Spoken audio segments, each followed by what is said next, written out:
Hello everyone.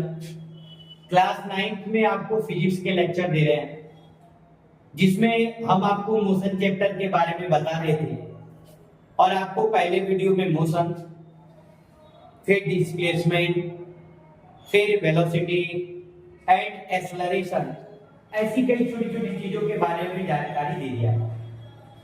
आज motion chapter के अंतर्गत आपको हम एक टॉपिक के बारे में बताने जा रहे हैं जिसका नाम है रिटार्डेशन। अब रिटार्डेशन जो हमारा एक आज का टॉपिक है, बहुत ही छोटा सा टॉपिक है और बच्चे इस रिटार्डेशन शब्द को देख करके डर जाते हैं। तो भैया ये कोई भूत तो नहीं है। रिटार्डेशन का मतलब होता है निगेटिव एक्सेलरेशन।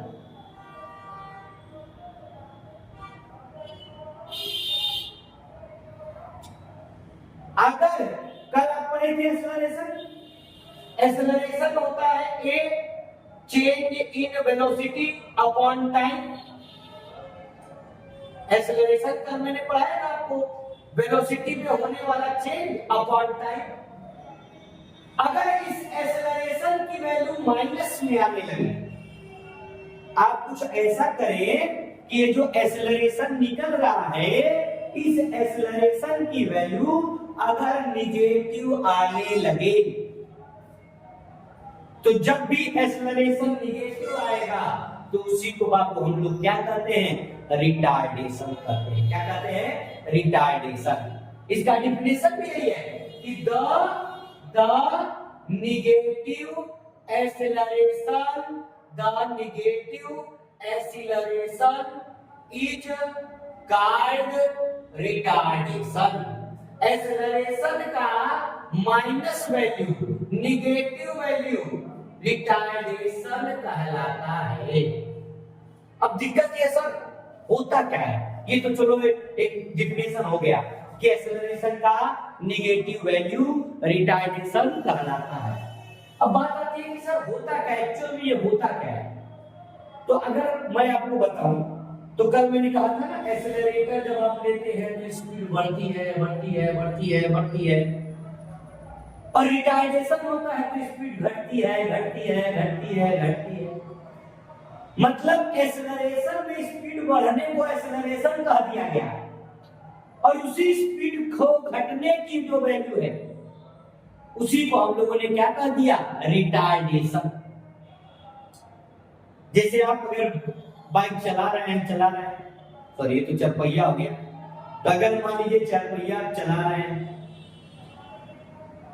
और आपको कहीं पहुंचना है तो आप धीरे से ब्रेक मारे और फिर गाड़ी धीरे धीरे स्लो होती गई जाकर के रुक गई। अगर कार की स्पीड धीरे धीरे कम होकर के एट लास्ट रुक जाएगी, अगर ऐसा है तो उसी को आपको हम लोग क्या कहते हैं? रिटार्डेशन कहते हैं। क्या कहते हैं? रिटार्डेशन कहते हैं। बात समझ में आ रही है? कहने का मेरा मतलब यही है कि जब रिटार्डेशन होगा तो जो फाइनल वेलोसिटी होगी वो छोटी होगी और इनिशियल वेलोसिटी क्या होगी? बड़ी होगी।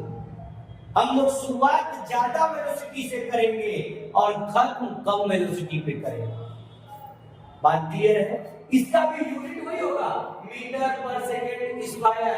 ये भी एक वेक्टर क्वांटिटी ही होगी।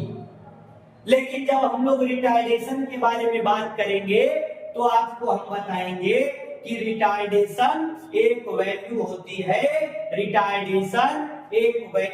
है जो निगेटिव एक्सेलरेशन के बराबर है। जब भी हम लोग चलते हैं, जब भी मोशन करते हैं तो एक्सेलरेशन धीरे धीरे कम होता है और एक्सेलरेशन में होने वाली कमी को रिटार्डेशन कहा जाता है। बात क्लियर है? जब भी एक्सेलरेशन में कमी होगी, the negative acceleration is called retardation. Acceleration की अगर वैल्यू कम हो रही है, घट रही है, तो इसी को बाबू हम लोग क्या कहेंगे? रिटार्डेशन कहेंगे। बात समझे? कहने का मतलब समझे कि अगर हम तेज चले और ब्रेक मार दे, तो जब ब्रेक मारते हैं तो उस ब्रेक के दौरान जो हमारा निगेटिव एक्सेलरेशन होता है उसी को हम लोग क्या करते हैं, रिटार्डेशन। ठीक, और रिटार्डेशन में एक खास बात ये होती है कि फाइनल वेलोसिटी छोटी होती है और इनिशियल वेलोसिटी क्या होती है, बड़ी होती है। फार्मूला भी वही होगा, सब कुछ वही होगा, यूनिट भी वही होगा। बस आपको ध्यान इतना रखना है कि जब भी एक्सेलरेशन की वैल्यू में कमी आ जाए तो उसी को बाबू हम लोग क्या करते हैं, रिटार्डेशन करते हैं। बात क्लियर हो गई? चलिए अब उसके बाद अगर मोशन चैप्टर ही पढ़ रहे हैं तो मोशन चैप्टर में इक्वेशन ऑफ मोशन होता है। बेसिकली तो अभी 3 इक्वेशन ऑफ मोशन है। इक्वेशन ऑफ मोशन, और इसको अलग अलग तरीके से प्रूव भी कराया जाता है, डिराइव भी कराया जाता है, हम भी कराएंगे। फिर हम इसके ग्राफ के बारे में भी आपको बताएंगे। अभी हमने ग्राफ के बारे में तो नहीं कोई बात नहीं की, एक वीडियो पूरा ग्राफ के ही ऊपर होगा जिसमें हम आपको रेस्ट का ग्राफ, मोशन का graph, uniform graph, non uniform graph, केवल ग्राफ के विषय में जानकारी देंगे। बात क्लियर है? तो अभी तो आज का जो हम दूसरा टॉपिक जो हमारा आज का है वो है equation of motion. Generally motion को 3 अलग अलग इक्वेशन सेटिस्फाई करते हैं। एक होता है v equal to u plus at, एक होता है s equal to ut plus half at square, और एक होता है v square equal to u square plus 2as। Motion को सेटिस्फाई करने वाले 3 इक्वेशन हैं, v equal to u plus at, s equal to ut plus half at square और v square equal to u square plus 2as। अब दिक्कत क्या है, क्या आप बता रहे हैं? तो मैं बताऊं कि जब भी कोई कार वगैरह चलना शुरू करता है तो उसका इनिशियल वेलोसिटी को u कहते हैं। थोड़ी दूर जब चल लेता है t टाइम में तो जो डिस्टेंस होती है, जितनी डिस्टेंस उसने चली उसको s कहते हैं, और चलने के बाद जहां पर भी पहुंचा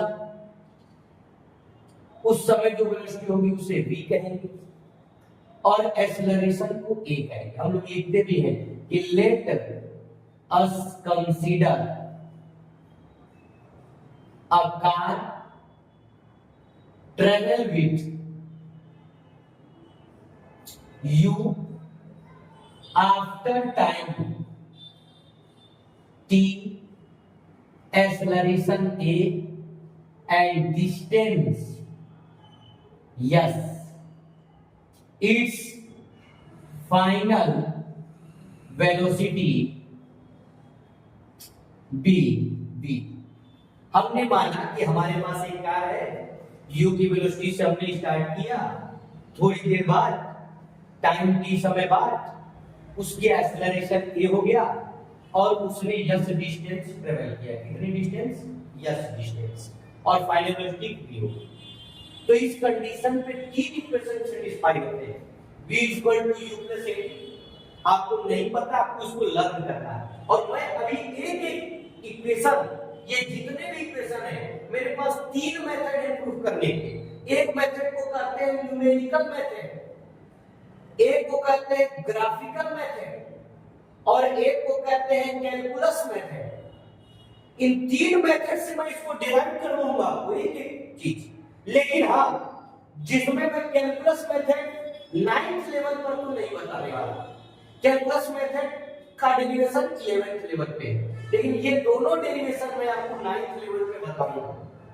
इक्वेशन ऑफ मोशन, बात क्लियर है? 2 तरीके से डेराइव करके बताऊंगा, न्यूमेरिकल एंड ग्राफिकल। तो अगर कोई भी आपसे कहे कि भाई आप इक्वेशन ऑफ मोशन पढ़ रहे हैं, तो हाँ भाई इक्वेशन ऑफ मोशन पढ़ रहे हैं, क्या होता है कह दीजिए। जो यूनिफॉर्म मोशन को सेटिस्फाई करने के लिए कुछ एक इक्वेशन बनाए गए जिसमें एक बॉडी की इनिशियल वेलोसिटी u थी, कुछ समय बाद उसकी वेलोसिटी v हो गई, उस समय उसका एक्सेलरेशन a था, टाइम t था, डिस्टेंस s था। अगर ऐसा है तो ये सारी बॉन्ड कंडीशंस तीन इक्वेशंस को सेटिस्फाई करती है।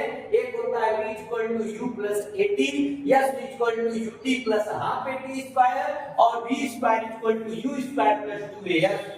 किसी भी बच्चे को नहीं पता है v मतलब फाइनल वेलोसिटी, u मतलब इनिशियल वेलोसिटी, a मतलब एक्सेलरेशन, t मतलब टाइम, s मतलब डिस्टेंस या डिस्प्लेसमेंट, u मतलब इनिशियल वेलोसिटी, t का मतलब टाइम। 1/2 ये तो कांस्टेंट वैल्यू है, a की वैल्यू एक्सेलरेशन, t मतलब टाइम, v का मतलब फाइनल वेलोसिटी, u का मतलब इनिशियल वेलोसिटी, a मतलब एक्सेलरेशन, s मतलब डिस्टेंस या डिस्प्लेसमेंट। ये सब आप जानते हैं। और ये इक्वेशन बताने के लिए मैंने डिस्टेंस पढ़ाया, मैंने डिस्प्लेसमेंट पढ़ाया, मैंने एक्सेलरेशन पढ़ाया, मैंने टाइम पढ़ाया, सॉरी टाइम तो भी नहीं बचा, मैंने एक्सेलरेशन पढ़ाया, मैंने अभी रिटार्डेशन पढ़ाया, ताकि ये इक्वेशंस के बारे में आप जाने और इक्वेशंस को यूज करके आप न्यूमेरिकल को सॉल्व कर पाए। अभी पहले तो हम इसको प्रूफ भी करेंगे, उसके बाद टॉपिक खत्म करेंगे, फिर लाइन टू लाइन एक एक न्यूमेरिकल को देखेंगे। बात क्लियर है? तो सबसे पहले इक्वेशन ऑफ मोशन, मोशन के कितने इक्वेशन? तीन इक्वेशन। आगे चलेंगे तो हम एक और इक्वेशन बता देंगे जो कि 11th क्लास में मिलेगा, यहां पर उसकी जरूरत नहीं है। वो टीएच टाइम में कोई बॉडी कितनी कितना डिस्टेंस ट्रेवल करती है उससे रिलेटेड है, तो उसके बारे में तो आगे बात होगी। लेकिन यहाँ पर आपको तीन इक्वेशन समझने हैं, तीन इक्वेशन समझने हैं, तीन इक्वेशन यहाँ पढ़ने हैं, अगले चैप्टर में 3 लाख पढ़ने हैं। यार तीन इक्वेशन अगले चैप्टर में 3 लाख, इसलिए आपको ध्यान रखना है दोनों में अंतर है। v equal to u plus 18, s equal to ut plus half at square, v square equal to u square plus 2as। Note down कर लीजिए, हो गया? नोट कर लिए भैया सब लोग? हाँ चलिए अब मिटा रहे हैं और इस आज से न्यूमेरिकल मेथड के प्रूफ की शुरुआत करते हैं, है ना? मिटा दें इसको।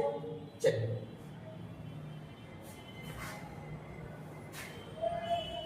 अभी अभी पहला इक्वेशन आपने क्या लिखा?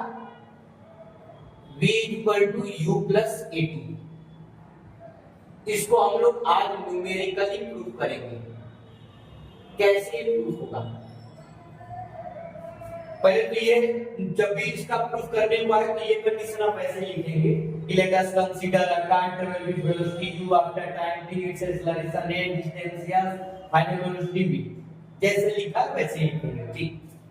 फिर लिखेंगे यहां पे v नो, तो भी मैंने पढ़ा दिया, भले आप जाने अच्छा ना है। v नो एक्सेलरेशन बराबर अभी कल ही पढ़ाया था, change in velocity upon time. Change in velocity का मतलब final velocity minus initial velocity upon time. ये था final minus initial upon time. ये t यहां डिवाइड में इधर जाएगा तो मल्टीप्लाई में at equal to v minus भाई t डिवाइड में जाएगा मल्टीप्लाई में, कोई दिक्कत नहीं है। u इस तरफ है माइनस में, उधर जाएगा तो कैसा हो जाएगा? Plus u plus 80 equal to v। हम इसको ऐसे थोड़ा सा सही से लिखें, v equal to u plus 80 derive हो गया। फिर से देखिए, पहला है v equal to u plus 80, ये हमारा टॉपिक है, इसको हम लोग प्रूफ करने जा रहे हैं। ये फर्स्ट इक्वेशन ऑफ मोशन होता है। इसको प्रूव करने के लिए हमने सबसे पहला काम ये किया कि एक बॉडी ले लिया, कार ले लिया, कार का इनिशियल वेलोसिटी u माना, कार ने चलना शुरू किया, t समय बाद उसकी वेलोसिटी v हो गई, एक्सेलरेशन a, डिस्टेंस या डिस्प्लेसमेंट s। हमने कहा कि हम जानते हैं क्योंकि अभी कल ही पढ़े, एक्सेलरेशन बराबर change in velocity upon time. Change कैसे निकालते हैं? Final minus initial, v minus u upon t। t यहां डिवाइड में है, इधर जाएगा तो मल्टीप्लाई में, यानी 18 equal to v minus u। u minus में है, उधर ट्रांसफर करेंगे तो प्लस में, यानी u प्लस ए टी, यानी v बराबर u प्लस ए टी आपका प्रूफ हो गया। इसे कहते हैं फर्स्ट इक्वेशन ऑफ मोशन। बात क्लियर है? तो ये आपका क्या हो गया, फर्स्ट इक्वेशन ऑफ मोशन आपने डिराइव कर लिया। कोई समस्या, कोई दिक्कत? न्यूमेरिकली डिराइव किया, अभी मैं ग्राफिकल भी बताऊंगा, पहले न्यूमेरिकल सीख लीजिए। कोई दिक्कत है किसी को? नोट डाउन कर लीजिए भैया। ज्यादा कठिन नहीं है भैया, फिजिक्स इजी है, आसान है, पॉइंट टू पॉइंट समझना है, समझ में आता है। तो आपके 9th में बहुत छोटा छोटा चैप्टर्स है, आसान सा सिलेबस है। ठीक, मेन आपको फिजिक्स में दिक्कत होगी जब आप 11th 12th पढ़ेंगे, अभी तो कोई टॉपिक ही नहीं है ना। हो गया? अब इसके बाद जो है हम लोग कल पढ़ेंगे, तो उसमें हम लोग सेकेंड इक्वेशन को डिराइव करेंगे। बात क्लियर है? आज फर्स्ट डिराइव कर लिए, कल सेकेंड और थर्ड करेंगे। उसको एक साथ इसलिए करेंगे ना, वो दोनों एक दूसरे के सिमिलर जैसा है, इसलिए उसको तोड़ तोड़ के पढ़ने में मजा नहीं आएगा, समझ में तो आएगा ही आएगा, लेकिन एक साथ करने पे आपको आसानी से लिखने में भी